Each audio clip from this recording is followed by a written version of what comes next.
Bismillahirrahmanirrahim. Belum bisa.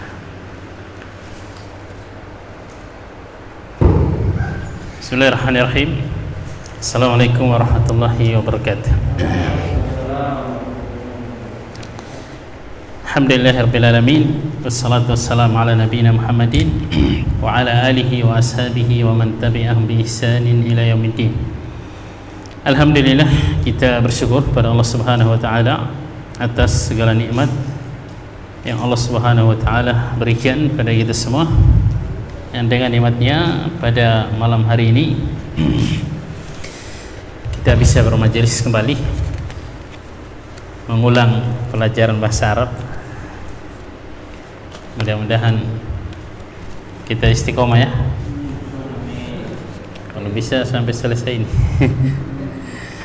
Cuma berapa halaman ya? 70 halaman buku yang akan kita baca, sekitar 70-an halaman. Nah, kemudian salawat dan salam kepada Nabi Muhammad, kepada keluarganya, para sahabatnya, dan orang-orang yang mengikuti petunjuk mereka dalam mengamalkan ajaran Islam sampai datangnya hari kiamat. Ikhwani fillah rahimani rahimakumullah. Insyaallah mulai malam ini kita akan belajar membaca buku dan pelajari buku. Ada di slide itu judulnya Talkhis Qawaid Al-Lughatil Arabiyyah, yang bahasa Indonesianya ringkasan kaidah bahasa Arab. Tulisannya situ untuk marhala mutawassithah, yaitu untuk tingkatan SMA di pondok pesantren, tempat mengajar dan pendiri si penulis kitab ini, dan namanya situ Ustaz Al-Nur Rafiq bin Ghufran LC, lulusan Ummul Qura kalau nggak salah dia, atau Ibnu Saud ya. Nah, ini asalnya ringkasan dari kitab Mukhtarat yang dulu pernah kita ajarkan, ada yang hampir selesai. Bukunya fokus membahas tentang kaidah-kaidah bahasa Arab yang terdiri atas kaidah nahwu dan kaidah sharaf. Kita memilih buku ini karena pembahasannya sangat ringkas dan antum anak anggap pemula semua. Jadi kita membaca buku yang ada bahasa Indonesianya dulu, banyak bahasa Indonesianya. Kalau antum istiqomah ya selesai ini bisa kita naik kelas istilahnya, belajar Mukhtarat. Terus naik kelas lagi belajar Jurumiyah misalnya. Nah,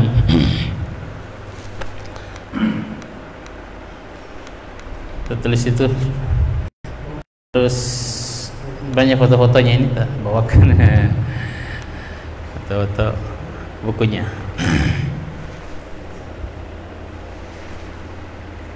Bisa kan? Bisa. Bisa.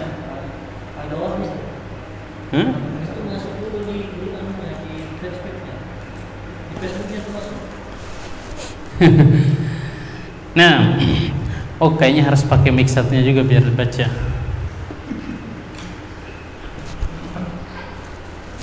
Baca bukunya kan bahasa Indonesia. Ambilkan dulu ya.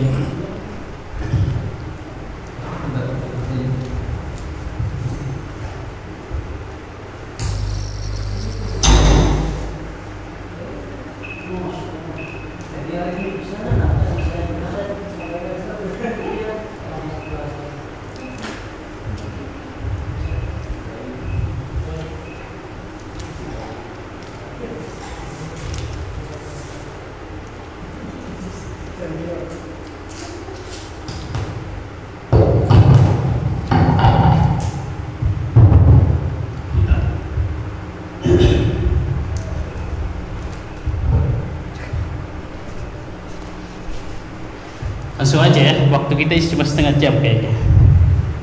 Jadi langsung kita baca bukunya, kita jelaskan sesingkat-singkatnya. Setelah itu antum latihan. Nah, Halaman 1. Ya. Mana mic-nya tadi? Oh, ini ya.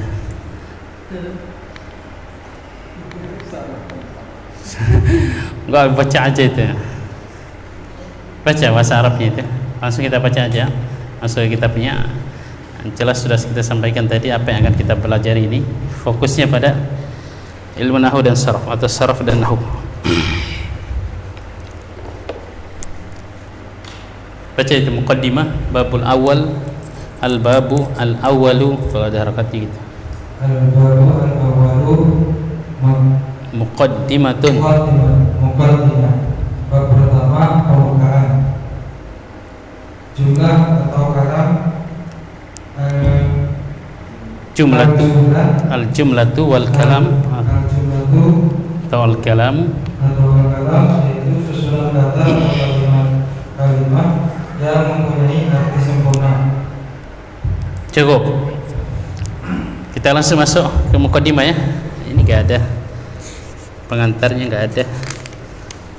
Langsung daftar isi terus muqaddimah. Namanya juga ringkasan. Minimal ini sebagai pendasaran bagi kita, bagi antum yang mau belajar bahasa Arab. Kayaknya ganggu juga ini kipasnya. Al-babul awwalu artinya bab pertama. Muqaddimatun, muqaddimah artinya pembukaan atau pendahuluan. Sebagian buku sudah jadi bahasa Indonesia. Muqaddimah, muqaddimah artinya itu dari bahasa Arab, artinya adalah pembukaan. Hampir semua buku-buku bahasa Arab, terutama yang membahas tentang nahwu dan sarf, ini pembahasannya ini dulu pasti tentang al-kalam atau jumlah. Bahasa Indonesianya apa kemarin? Kalimat. Kan susunan kata yang punya arti sempurna. Dalam bahasa Indonesia apa itu? Kalimat kan? Ada juga kalimat itu dari bahasa Arab sebenarnya. Itu kan ada itu tulisannya kalimatun. Kalimatun tapi dalam bahasa Arab kata bahasa Indonesia. Jadi kalau orang Arab ngomong kalimat maksudnya satu kata doang. Kalau kita bahasa Indonesia ngomong kalimat itu minimal 2 kata kayaknya ya, atau lebih. Ini saya pernah sampaikan termasuk kayak kesalahan penyerapan bahasa. Jadi kan asalnya bahasa Arab diserap ke bahasa Indonesia. Bahasa Arab kalimat itu satu kata doang, seperti baitun, rumah, itu kalimat dalam bahasa Arab. Tapi kalau rumah itu besar, rumah itu miliknya Muhammad, itu kan jumlah dalam bahasa Arab atau al-kalam.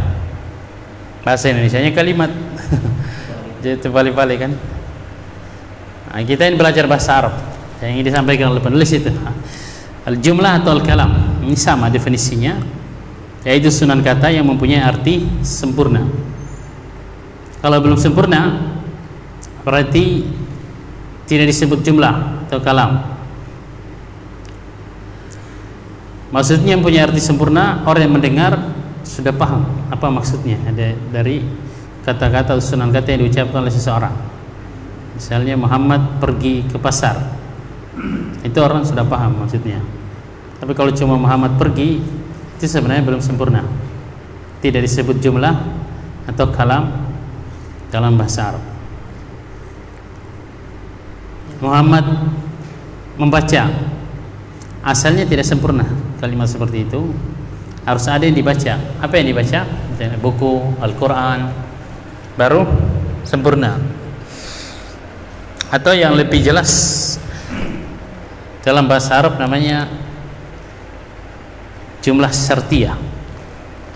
Siapa yang membunuh seorang mukmin misalnya, itu kan berapa kata itu?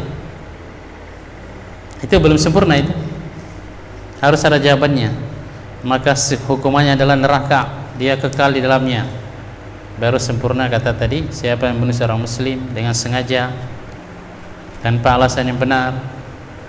Kalau itu sudah beberapa kata itu, kalau sampai di situ doang kalau sempurna. Dalam bahasa Arab itu tidak disebut jumlah, tidak disebut al-kalam, karena orang yang mendengarnya belum paham apa maksudnya siapa yang membunuh mukmin yang sengaja tanpa alasan.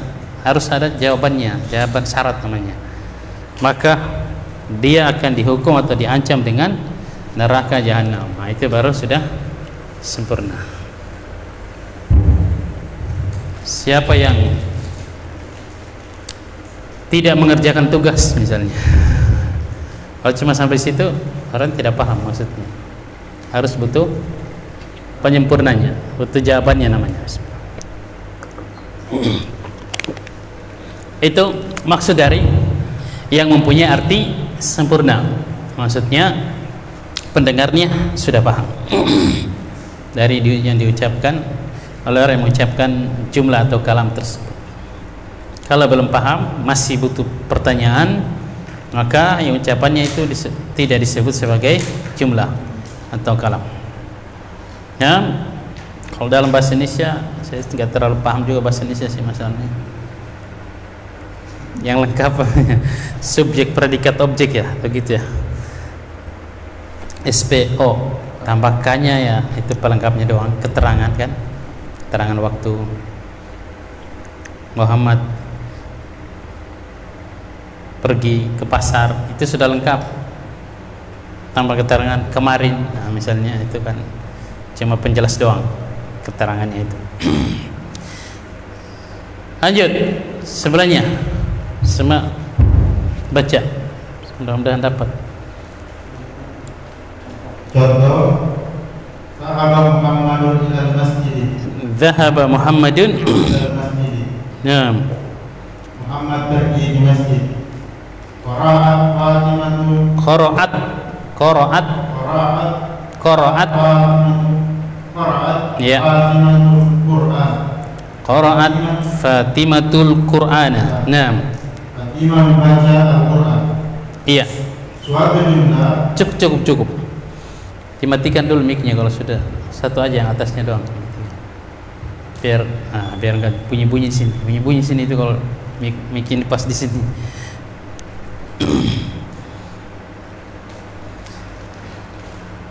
Contoh susunan kata yang mempunyai arti yang sempurna. Contoh jumlah maksudnya. Contoh kalam ada dua di. Contoh kalau penulis itu bahasa Arab sama terjemahan. Muhammadun al-masjidi. Muhammad telah pergi.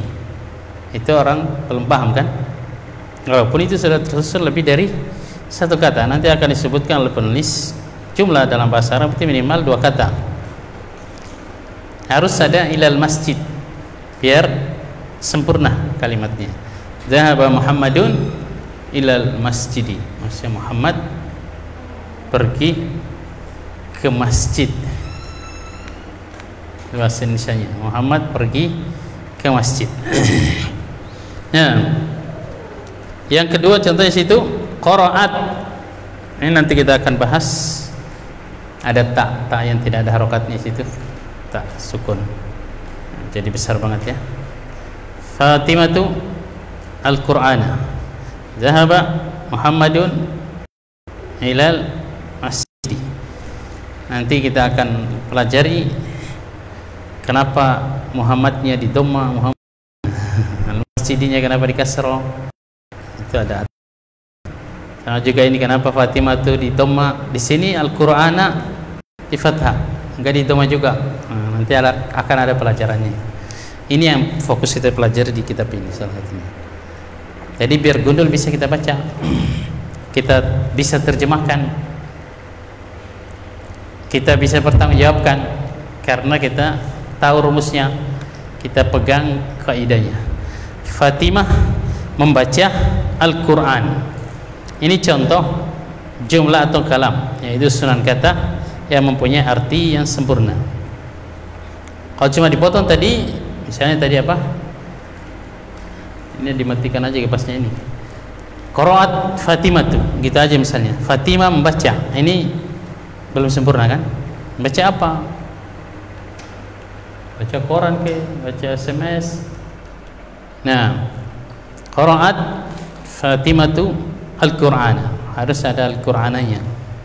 Karena kata qara'a itu dalam bahasa Arab, dia nanti kita akan pelajari kata kerja yang butuh objek.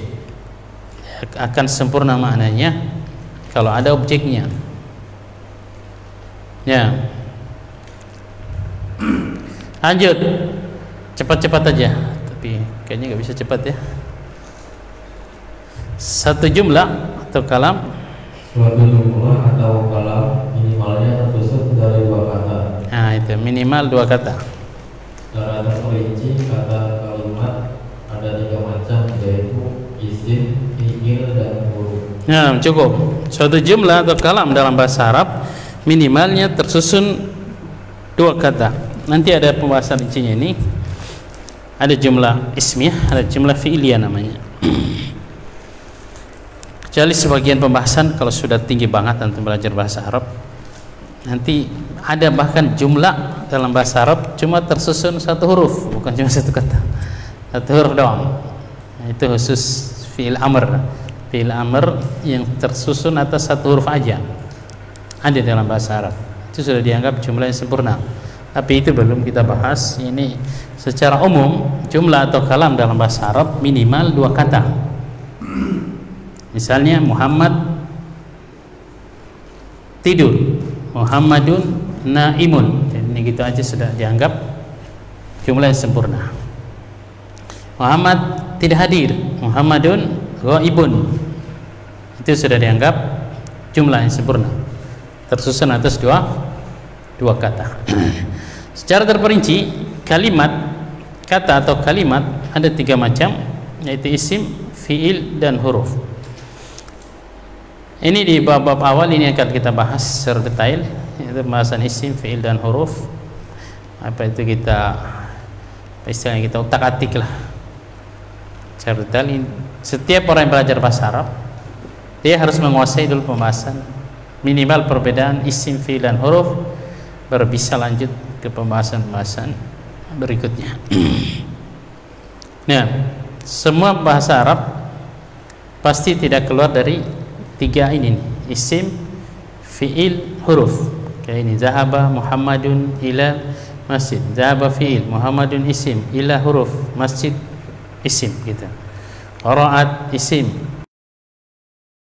Fatimah itu isim, Al-Quran isim, nanti gitu. Kita akan belajar gitu nanti. Lanjut. Isim. Nah, habis 1 halaman sudah ya. Anggap aja sudah dipahami itu kan. Insyaallah gampang. Antum bukan anak TK lagi. Jadi kalau di pondok ini antum kelasnya kelas tahassus. Tahassus itu persiapan bahasa Arab untuk lulusan SMA. Nah, dia lebih tinggi pelajarannya dibandingkan dengan lulusan SMP. Baca isim. Isim atau kata benda. Kata benda atau kata keterangan. Contoh. Mulai dari ujung sini ya, maun gitu. Maun. Kalau tidak ada alif lamnya ditanduin. Maun. Ya. Burtuqalun. Burtuqalun. Tuffahun. Tufahun. Terus darsun. Darsun. Gak ada harokatnya semua itu. Ilmun. Ilmun. Terus al-bi'ru. Al-bi'ru. Nah, kalau ada alif lamnya tidak ditanwin. Al-baitu. Al-baitu. Al-ma'hadu. Al-ma'hadu. Al-ustazu. Iya. At-talibu. Nah, cukup. Isim. Definisinya singkat banget al penulis itu. Apa itu isim? Isim adalah kata benda atau kata keterangan. Kata benda maksudnya menunjukkan benda, seperti meja, yang menunjukkan meja itu isim pasti. Bahasa Arabnya apa? Al-maktabu. Maktabu berarti isim. Masjid misalnya, masjid kan benda, berarti dia isim pasti itu. Al-masjidu, rumah, dan semacamnya. Atau kata keterangan. Kata keterangan maksudnya keterangan waktu atau keterangan tempat. Keterangan waktu seperti hari ini, jam, menit, apalagi detik, bulan, tahun, sekarang, besok, kemarin, tahun. Itu semua keterangan waktu namanya. Kemudian keterangan tempat seperti apa? Di depan, di belakang, kiri, kanan, atas, bawah, itu namanya keterangan tempat. Itu semuanya isim. Kalau di mukhtarat itu ada tambahan kata sifat. Kata sifat juga termasuk isim. Semua kata sifat seperti bersih, cantik, ganteng, jelek, tidak cantik, tidak cantik, buruk, bersih, apalagi indah, itu semuanya isim.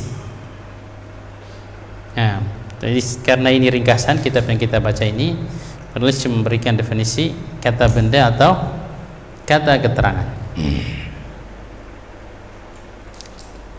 Jadi harus tahu artinya. Berarti setiap kata dalam bahasa Arab yang menunjukkan benda, menunjukkan keterangan waktu, keterangan tempat, maka dia pasti isim. Kalau nggak tahu artinya, gimana itu? Contohnya, banyak contohnya, mulai dari maun. Apa artinya maun? Air. Maun. Banyak dalam Al-Quran itu. Wa anzalna minas sama'i ma'an tahura. Kami turunkan dari tempat yang tinggi, maksudnya dari awan, air yang suci dan mensucikan. Wa ja'alna minal ma'i kulla syai'in hayyin, kata Allah. Kami menjadikan dari air segala sesuatu itu bisa hidup. Ya. Terus burtuqalun, ini makanan ini. Makanan yang enak. Apa? Ada di Muhtarat ya? Sama di Muhtarat kayaknya. Jeruk katanya. Nama buah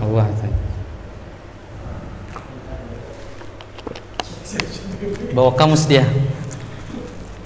Oh, enak kan rica bebek? Gak ada bahasa Arabnya. Apa bahasa Arabnya rica bebek? Tufahun. Nah, ini apel. Bisa buah, bisa merek handphone, merek laptop. Apel yang dimakan tikus. Terus darsun, pelajaran. Darsul awal. Kalian belajar Darsul Lughah ada gitu kan? Pelajaran pertama. Terus ilmun, ini sudah jadi bahasa Indonesia. Ilmu. Jadi ilmu itu dari bahasa Arab diserap jadi bahasa Indonesia. Tapi banyak orang-orang stres yang benci Arab. Sebenarnya mereka benci Islam. Ada yang bahkan namanya nama Arab tapi benci Arab. Musibah. Al-bi'ru, bi'run mu'attalatin wa qasrin masid. Apa? Sumur. Apa sumur itu ya? Tahu sumur kan? Sangat jarang sumur ya. Ada PDAM, sumur minyak yang ada di Sangatta ya. Al-baitu, nah ini paling rumah. Baitullah, rumah Allah, itu menunjukkan kemuliaan. Terus al-ma'hadu, apa yang kita mau bangun? Pondok pesantren, sekolah agama, ma'hadu. Kalau nggak ada alif lamnya jadi ma'hadun gitu. Al-ustazu, wah ini sudah jadi bahasa Indonesia juga kan? Tapi kalau dalam bahasa Arab, kalau orang Arab menyebut ustaz itu apa? Profesor, guru besar. Jadi yang punya gelar ustadz itu di sana bukan yang penting bisa khutbah, kelihatan kayak di Indonesia kan, semua yang ngaji dipanggil ustadz kayak Pak Jihim ya. Semua ikhwan yang ngaji dipanggil ustadz semua sama dia. At-talibu, muridnya ustadz. Biasanya dia untuk yang sudah dewasa, santri, murid yang sudah dewasa. Talib itu. Kalau yang belum dewasa biasanya tilmiz, at-tilmiz namanya. Ini isim semua. Nanti akan dibahas oleh Syekh tanda-tandanya. Jadi kalau dilihat itu Gak ada kata keterangan ya, cuma kata benda semua kayaknya. Yang contoh-contohnya itu air, jeruk, apel, pelajaran ilmu. Pelajaran ilmu itu benda kan? Benda yang tidak ada isi makna namanya. Maknanya doang, nggak ada bendanya. Kayak ilmu, nggak ada bendanya kan? Al-bi'ru itu kata benda, al-baitu, ma'had, ustad, talib, semua kata benda. Nggak ada contohnya kata keterangan. Kalau di Muhtarat ada. Al-ana sekarang, yaumun hari ini, godan besok, amsi kemarin, syahrun bulan, usbu pekan, bukan minggu ya. Lanjut. Kita baca, tinggal 5 menit. Isim memiliki tanda-tanda isim Alamatu, lamnya dibaca panjang, mimnya dibaca panjang, jadi alamatul ismi. Alamatul ismi. Nah, alamat itu artinya tanda. Alamat rumah kamu misalnya kan, tanda rumahnya apa? Jalan Dayung. Harus ada nomornya lagi biar jelas kan. Alamatus sa'ah misalnya, tanda hari kiamat gitu. Alamatul maut, tanda kematian. Wah, ini alamat katanya. Maksudnya ini tanda-tanda ini. Lanjut. Satu, menerima takbir, misal yaumun, kabirun, qalamun, kitabun. Nah, cukup. Tanda-tanda isim, bahasa Arabnya alamatu al-ismi. Alamat tanda isim-isim. Kita terjemahkan isim aja. Ada 4 aja disebutkan di situ. Kalau di Muhtarat ada 5. Satu yang dihilangkan ya, karena memang agak sulit dipahami tanda yang kelima itu. Yang pertama kata penulis menerima tanwin. Ada dalam kurung itu tanwinnya apa? An, in, un. Jadi semua kata dalam bahasa Arab yang ada harokatnya untuk baca, yang ada harokatnya an, in, un, maka itu pasti isim. Ya. Di sini contohkan salah satu kata, yaumun. Ada unnya di situ kan? Un, yaumun berarti dia isim. Kalau ditanya yaumun isim atau fiil? Isim. Kenapa dia isim? Karena ada tanwinnya. Nah, rumusnya setiap kata yang ada tanwinnya isim gitu. Kabirun, apa artinya yaum tadi? Hari. Yaumul Ahad, hari Ahad. Bukan hari Minggu, ya. Yaumul Ahad artinya hari pertama. Yaumul Isnain artinya hari kedua. Yaumul Selasa 3, Arbia 4, Khamis 5. Hari yang benar. Nah, Jumat hari Jumat, Sabtu hari Sabtu. Kabir lawannya sogir. Apa kabir? Besar. Kabirun. Qalamun, qalam. Ya, wal qalami wa ma yasturun. Surat Al-Qalam, surat pena, full pen, ya, full pen ya. Nah, ini pembahasannya itu semuanya ada tanwinnya. Tapi yang penulis memberikan contoh tanwin tomatain. Karena dalam bahasa Arab kata isim yang berdiri sendiri, tidak disambung dengan yang lain, tidak bersambung dengan yang lain. Harokat asalnya di dhamma. Gitu. Yaumun, qalamun, kitabun, kabirun, baitun, tufahun tadi. Ya. Dia akan berubah harokatnya kalau bersambung dengan yang lain misalnya, atau didahului dengan kata yang lain, berubah dari dhamma ke fathah mungkin atau ke kasrah dan semacamnya. Yang kedua, baca. Ini ringkasan dari Muhtarat sebenarnya. 2. Menerima al. Misal al-yawmu, al-kabir, al-qalamu, al-kitabu. Menerima al, maksudnya ada alif lamnya. Ya, sekali lagi tanda yang pertama dan kedua ini, khususnya yang pertama harus kita bisa akan ketahui kalau kita membaca tulisan bahasa Arab yang ada harokatnya. Kalau yang kedua ini biar nggak ada harokatnya bisa kita kita identifikasi, oh ini isim karena ada alif lamnya. Ya, kalau antum belajar sudah tinggi itu dibahas dalam kitab nahwu, termasuk dalam syarah Alfiyah bin Malik, apa disebut al atau sebenarnya hamzah. Sebenarnya itu hamzah wasal, bukan alif lam, bukan alif lam sebenarnya. Karena kalau alif itu dia adanya di tengah aja atau di akhir kata, nggak boleh di awal. Alif tidak menerima harokat, yang ada harokatnya itu hamzah. Tapi yang sudah masyhur ini disebut alif lam, menerima alif lam atau al, atau dibaca al aja lah. Kalau al lebih selamat, hamzah lam misalnya, hamzah wasal lam. Contohnya dari contoh yang di atas saja oleh penulis cuma ditambahin alif lam. Nah, bedanya tadi kita sebutkan kalau ada alifnya, alif lamnya tidak boleh ditanwin, berarti dibaca al-yaumu. Sini kan yaumun, sini jadi al-yaumu, enggak ada tanwinnya. Jadi tanwin sama alif lam itu bermusuhan, enggak boleh bersatu. Kabirun jadi al-kabiru, terus qalamun jadi al-qalam, kitabu jadi al-kitabu. Bisa tambah satu situ, al-mudarris. Mudarris sama dengan ustaz, artinya guru. Yang ketiga, baca cepat aja, ternyata nggak bisa banyak kita selesaikan ya. 3.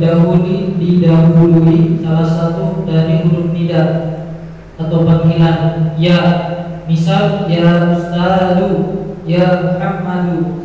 Nah, didahului salah satu huruf nida. Huruf nida, huruf panggilan yang masyhur itu ya. Ada huruf nida yang lain tapi kurang masyhur.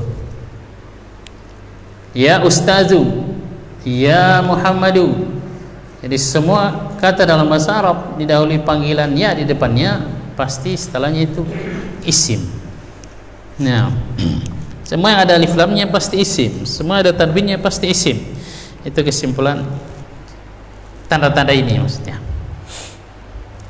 Nah, nanti ada pembahasan khusus tentang nida, munada. Dalam Al-Quran kebanyakannya itu yang dipanggil yang ada alif lamnya. Kalau yang ada alif lamnya itu bukan ya doang, ya ayyuha, ini harus ditambahin ayyuha di depannya.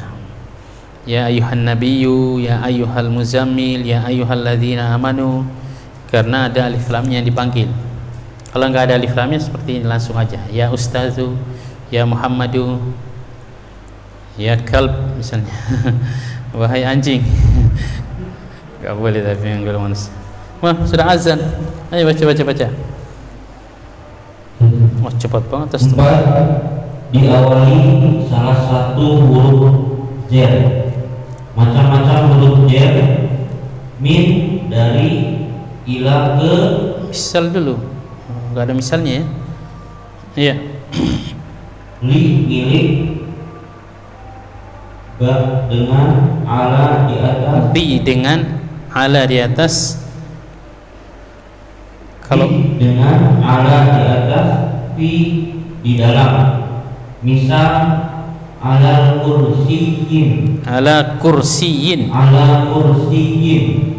fil baiti. Ya, harusnya contohnya dulu sih. Kalau saya di slide-nya saya tulis contohnya dulu. Diawali salah satu huruf jar. Contohnya ala kursiyin, artinya di atas kursi. Fil baiti, dalam rumah. Jadi huruf jarnya situ ala sama fi.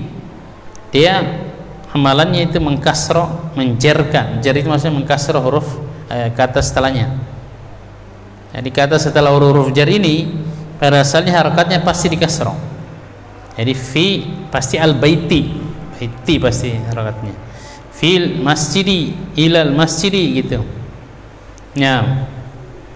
Kemudian di antara contoh-contoh huruf jar, min artinya dari, ila, bi, tinggal teratur saya tulis dengan, kayak bismillahirrahmanirrahim, dengan nama Allah yang Maha Pengasih lagi Maha Penyayang.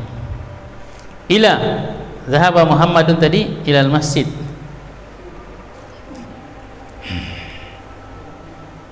ila ke, ala di atas, li milik, lillahi misalnya milik Allah, ma fis samawati wa ma fil ard, milik Allah apa yang ada di langit dan apa yang ada di bumi. Liman hazal kitab, misalnya buku ini milik siapa? Li Mas Age misalnya. Miliknya Mas Age misalnya gitu. Li Muhammadin, setelahnya pasti di kasrah. Li Zaidin, li Aliyin. Kenapa di kasrah? Karena ada huruf jarnya. Fi, kita membaca dalam Al-Quran itu pasti setelah fi itu di kasrah itu. Fis samai, fil ardi. Nah, karena huruf jar asal artinya di dalam, fi itu dalam rumah, tapi ketika disandarkan kepada Allah nggak bisa diterjemahkan di dalam, tapi di atas.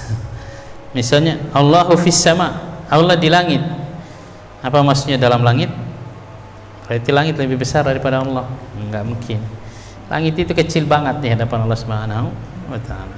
Berarti fi-nya harus diartikan di atas, dan boleh bahasa Arab menggunakan kata fi itu artinya di atas.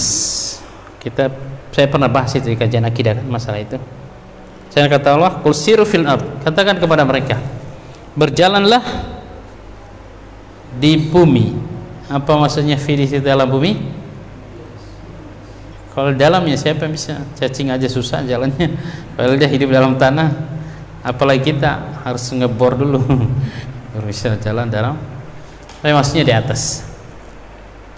Ada catatan di situ, apabila satu kata menerima salah satu dari tanda-tanda di atas, maka dia disebut isim.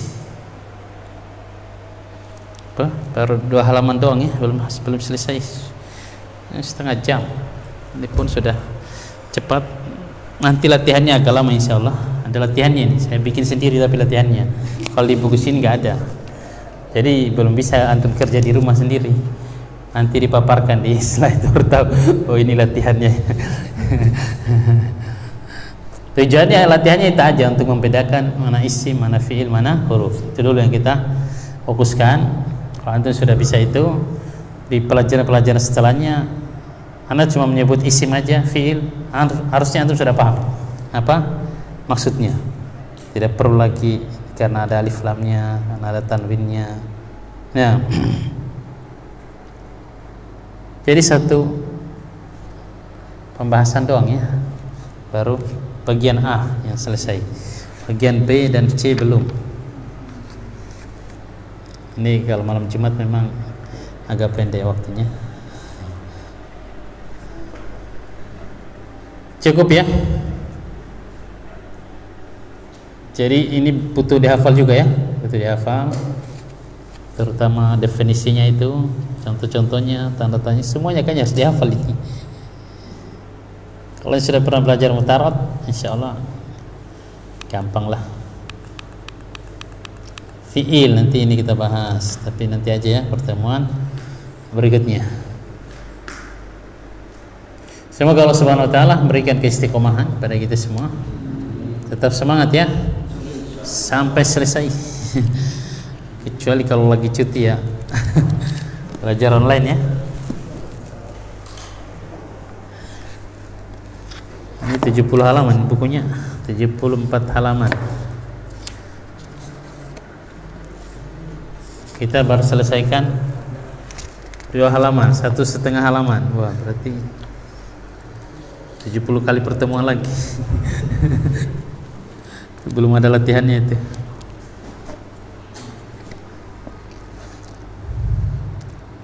Nah, subhanakallahumma bihamdik, asyhadu an la ilaha illa anta, astaghfiruka wa atubu ilaik. Assalamualaikum warahmatullahi wabarakatuh.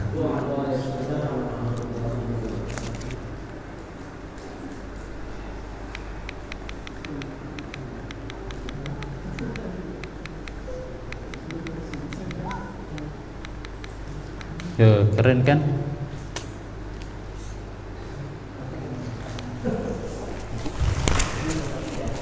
Biar dihafal.